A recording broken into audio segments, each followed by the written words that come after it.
At lumipad ang aming team dito sa Barangay del Remedio, San Pablo City para alamin ang gamit at iba't ibang multimedia. Bakit nga ba mahalaga ang multimedia? Multimedia is essential in our daily life as it enhances communication, learning, entertainment, and works.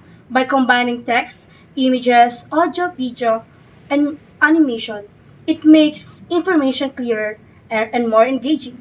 It helps people stay connected, improve education through interactive tools, support entertainment industries, and boost workplace productivity. So accessible without multimedia communication would be a methods that entertainments and work will be less efficient. So overall, multimedia plays. Cut! Ginagawa nito.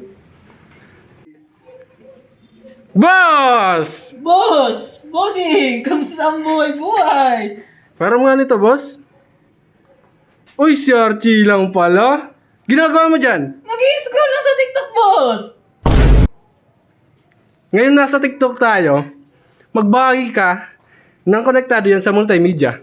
Grabe naman, boss! Biglaan ka naman! Multimedia? Okay, sige. Bibigyan ko kayo ng unting information na nalalaman ko about sa multimedia. Magpukusan tayo siguro sa movies.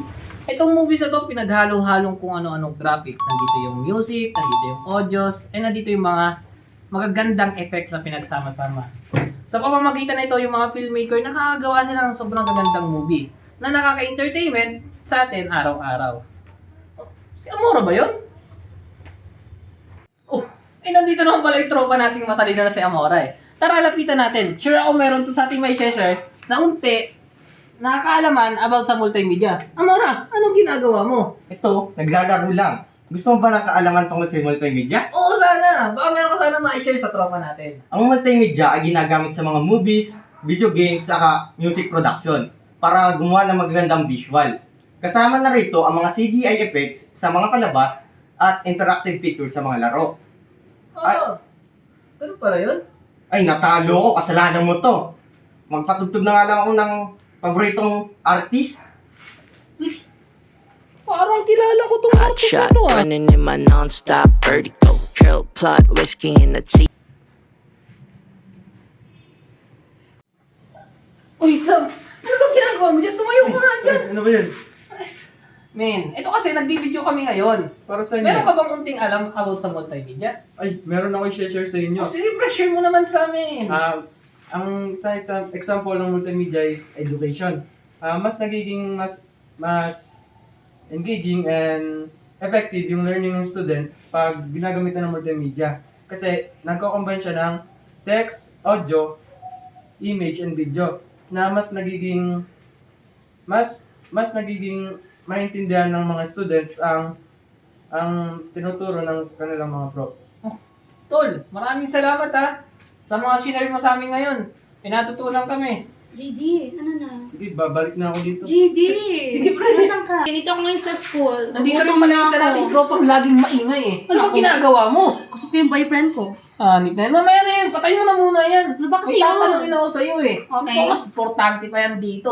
Ito kasi, nagbibideo kami ng tropa ko about sa multimedia. Baka naman meron ko sa amin ma-share na medyo nalalaman-laman mo. Meron naman akong alam. So, multimedia communication is a technology-driven that integrates all the media forms such as text, images, audio, video, animation, and interactive contents to enhance communication. Oh, tingnan mo talaga. Gagaling talaga yung mga tropa na.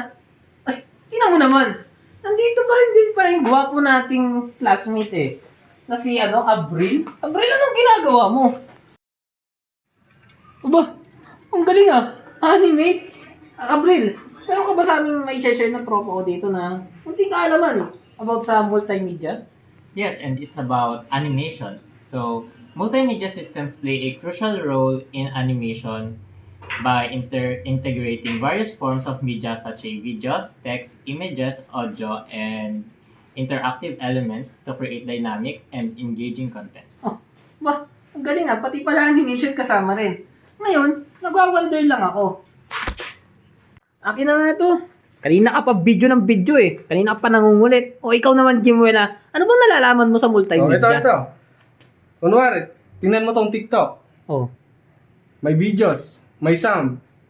O, imagine mo, walang TikTok, walang visual, audio, and edits. Siyempre, boring yun.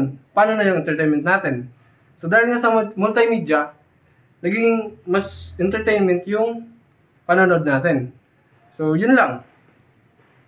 Akin na nga yan. Kanina ka pa eh. Ako dapat magbibideo. Ano na? Ano, tapos na tayo? Di mo na ba ako kukulitin?